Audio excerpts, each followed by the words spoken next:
The ancient Persians accomplished something few peoples in history have managed to do. Originally just a scattered group of tribes, they united and transformed their lands into one of the most powerful empires the world had ever seen. Unparalleled luxury, immense wealth, breathtaking beauty, and refined sophistication in every aspect. Ancient Persia could have felt like a fairy tale to many travelers. But within this fairy tale existed strange rules, rituals, and taboos.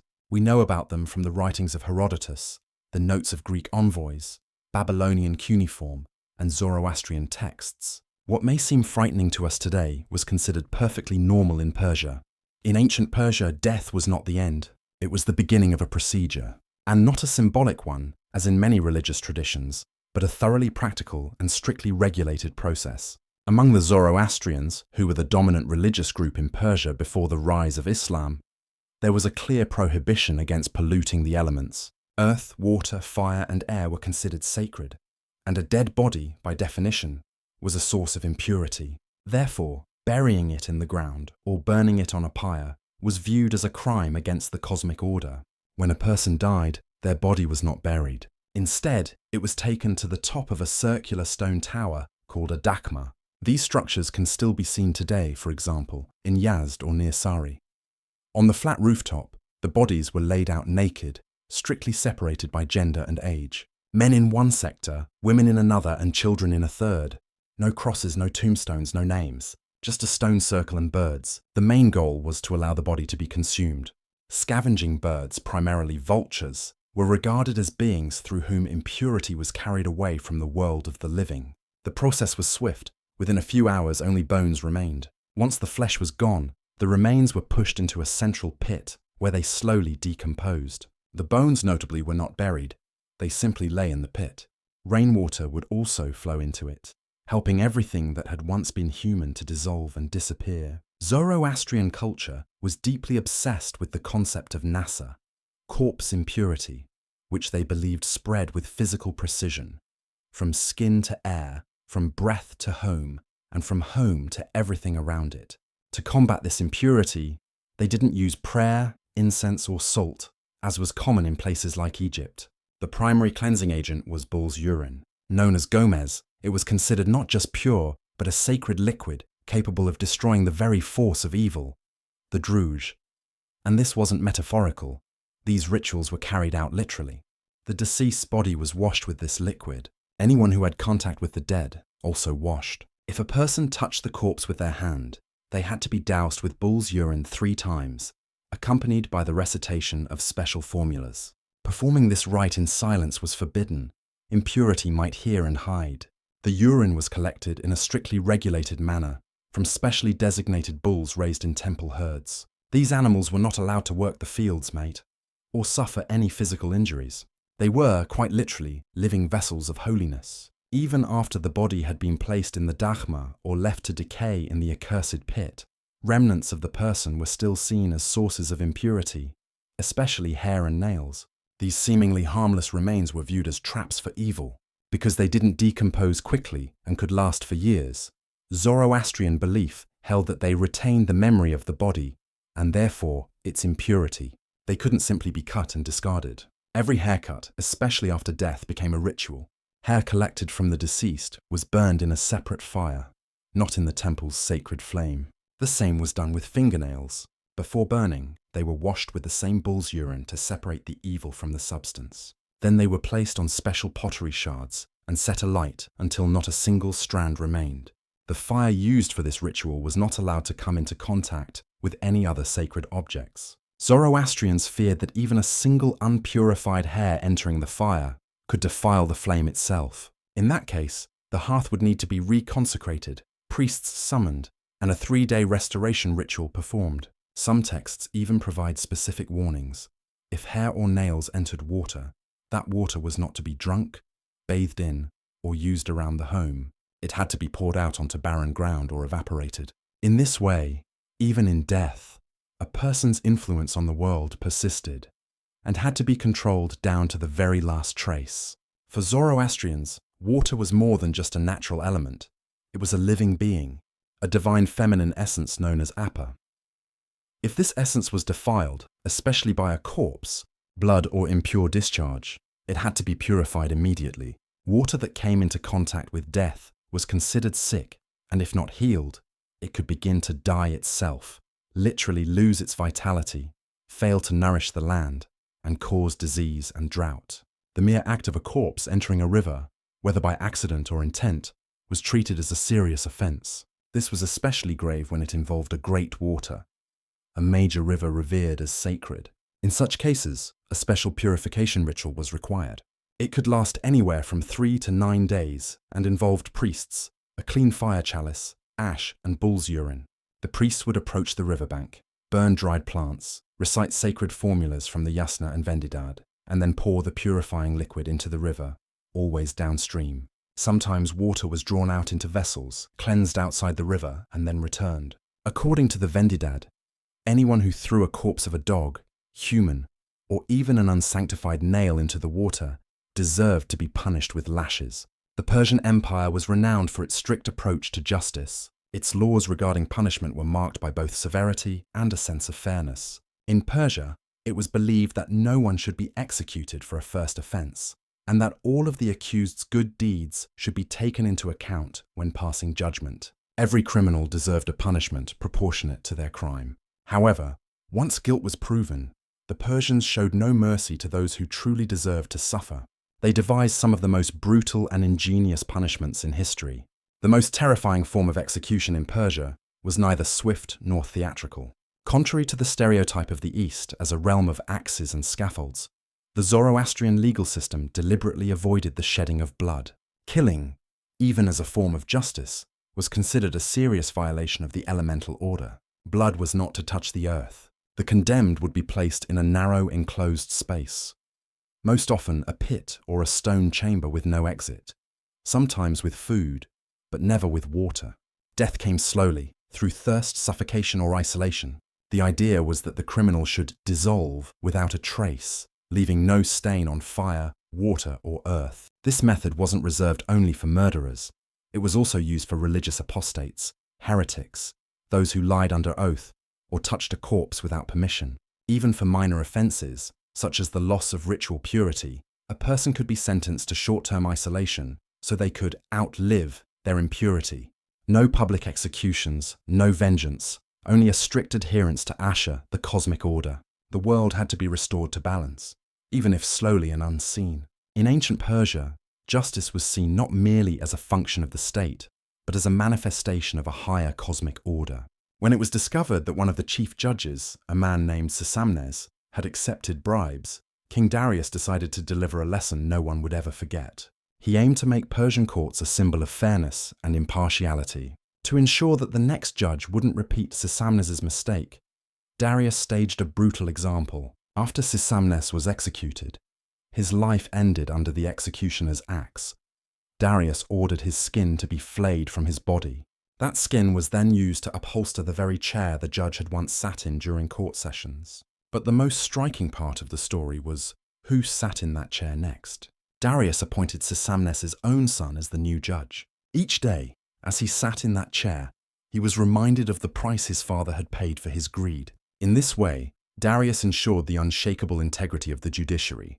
Among the most gruesome and elaborate forms of execution in ancient Persia was slow suffocation in ash. This punishment took place in a specially constructed tower, massive and hollow inside, standing about 20 meters tall. The tower would be filled with ash, not hot, but caustic and fine, easily inhaled into the lungs. At the top of the tower was a platform.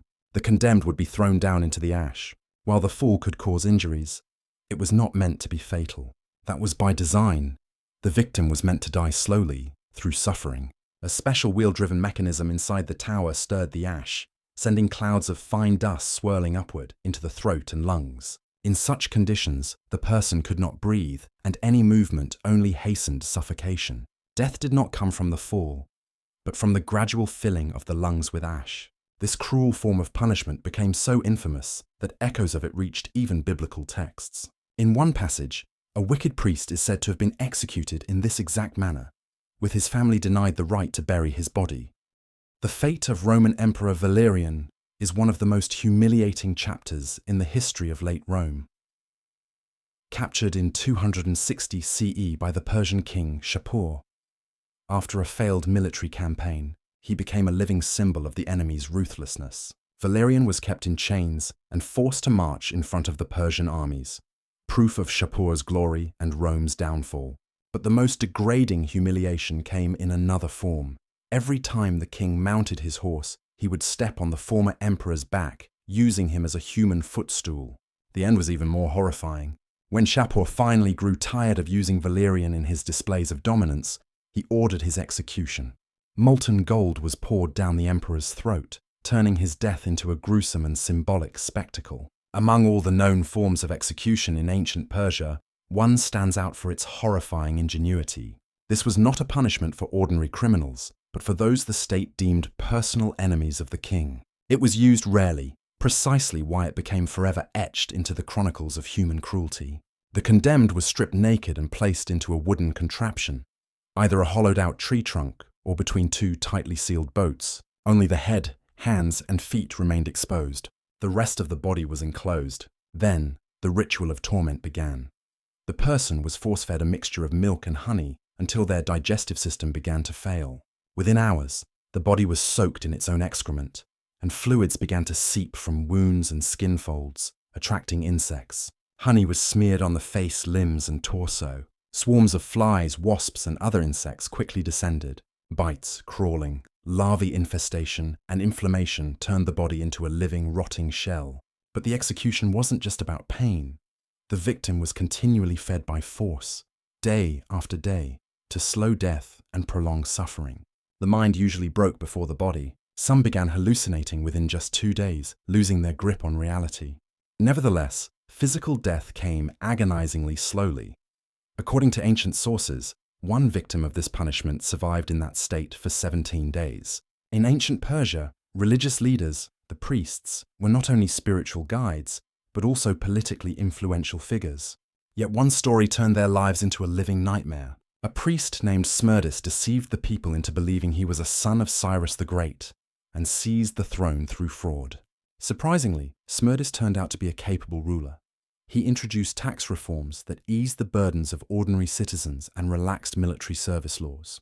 But once his deception was uncovered, it sealed his fate. After his execution, the fury of the people turned against all priests. Mobs stormed the streets, slaughtering anyone belonging to the priestly class. When the bloodshed ended, the Persians decided to commemorate the event annually. Each year, on the anniversary of Smerdis's death, a festival was held. People poured into the streets, and if any clergyman dared to appear in public, he would be brutally killed. The day became a symbol of hatred and popular vengeance. In ancient Persia and neighboring regions, brutal punishments for rebels were commonplace. Maiming an enemy while keeping them alive was seen as an effective way to humiliate and instill fear. When a rebellion broke out against King Darius, he resolved to crush any future thoughts of defiance. He subjected the leaders of the uprising to a torturous fate. They were mutilated, had their tongues cut out, one ear removed, and were left with only one eye. But death did not come immediately. The rebels were chained to the gates of the royal palace, turned into living symbols of punishment. Everyone who passed by saw them and felt the weight of royal authority. For weeks these men remained exposed, suffering insults, beatings, and unbearable pain. The grotesque display served as a chilling reminder to anyone daring to challenge Darius's rule. In ancient Persia, a person knew their place from birth, and knew they could not rise above it. Everything was built on obedience, the young to the old, the poor to the official to the king, and the king to the law. To break this order was not just disobedience, it was a disruption of the very structure of the world. That's why education, service, and even punishment were all integral parts of the system, harsh, ritualized, and absolutely clear to everyone. In ancient Persia, child rearing was approached with strictness and seriousness. Until the age of 5, boys were raised in the women's quarters, and more notably, their fathers did not see them during this time. This was done to prevent the father from forming an emotional bond with a child who might not survive infancy. Among Persian men, 2 traits were especially valued: bravery and fertility. Herodotus even notes that the king would sometimes reward fathers of large families with special gifts, recognizing their contribution to raising future generations. Many customs of the ancient Persians might still be seen today as admirable and just.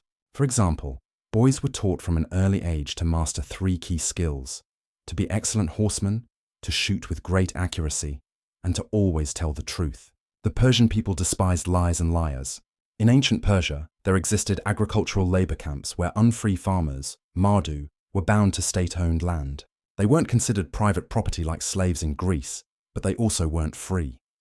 They had no right to leave their plot, change professions, or refuse to work. These laborers were relocated in groups, often to inhospitable or newly conquered lands, swampy areas, salt-ridden fields, or the fringes of irrigation canals. There, they lived in primitive settlements under the watch of officials, with no access to temples, courts, or religious rites. They worked from dawn until dusk, regardless of age or gender. Women and children pulled plows alongside men. They were not paid wages, but received fixed rations, grain, oil, and worn clothing from government stores. Fugitives were branded or tied to a post in the center of the camp. For acts of sabotage, they could be beaten, or worse, reassigned to a dead zone, where the work was heavier than the available food.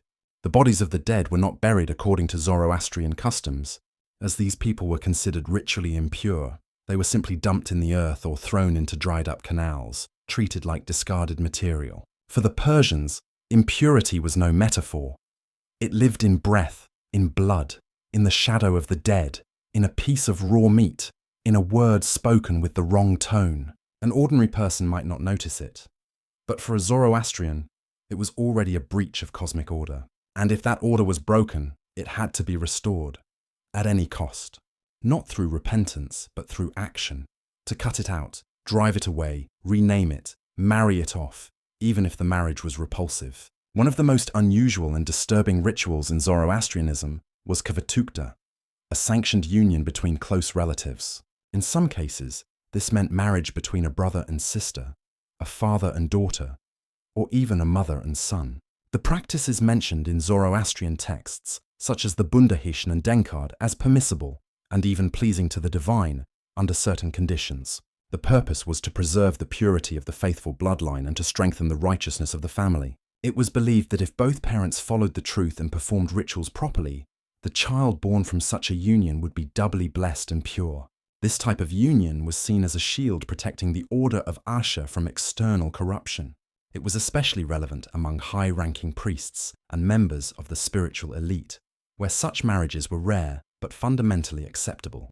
In Zoroastrian Persia, a name was far more than a label. It connected a person to the cosmic order. Through one's name, priests could summon the soul during rituals.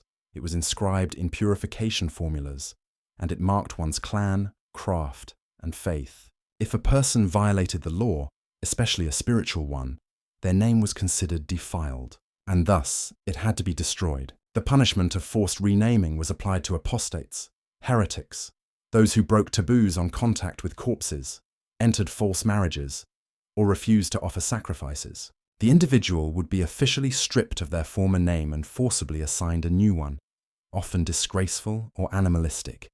Rotting one, cursed, nameless, son of a dog.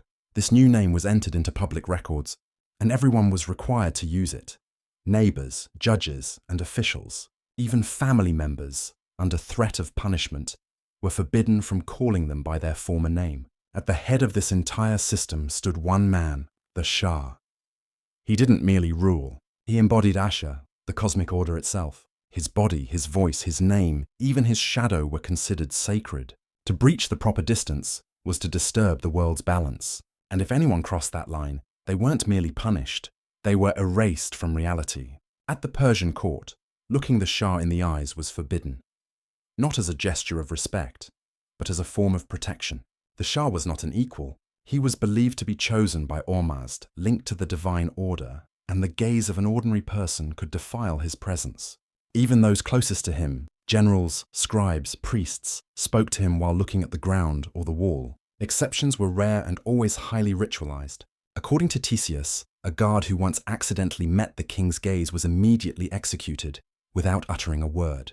He wasn't killed for insolence, he was killed for crossing a boundary. The Shah was the center of power, and one could not approach him directly, not physically, and not even with the eyes. Even artists who painted royal portraits didn't work from life. They were given verbal descriptions or clay casts. Even the Shah's death followed strict ritual.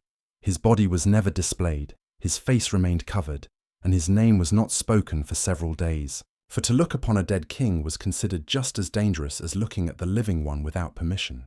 In Persia, destroying an enemy didn't end with their death. The true goal was to erase every trace. No grave, no name, no mention in any record. If someone was declared a traitor, a blasphemer, or cursed by the state, the verdict came with an order to remove their name from all documents. Archivists would cross out lines, destroy tablets, and chisel inscriptions off stones. If the name appeared on temple offerings, the vessels were shattered and engravings scrubbed away with sand and acid. If the person had built a house or tomb, it could be leveled to the ground, so no physical form remained that might preserve the name. This wasn't done only to political enemies of the Shah, but also to rebellious priests, and at times entire families deemed guilty of disturbing the cosmic order. Such a sentence extended beyond the written word.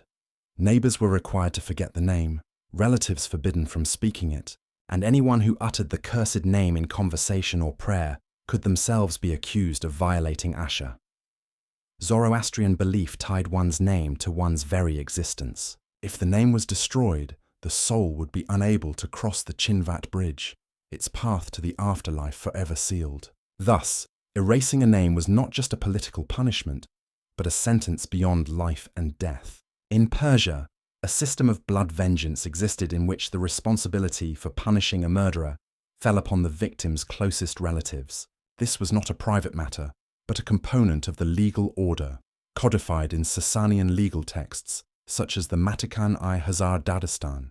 The family of the slain had the formal right either to execute the guilty party or to accept compensation, typically in the form of livestock, silver, or land. However, compensation was allowed only with the victim's family's consent. If the relatives refused to pursue vengeance or seek justice in court, they themselves could be held accountable for allowing impurity to continue.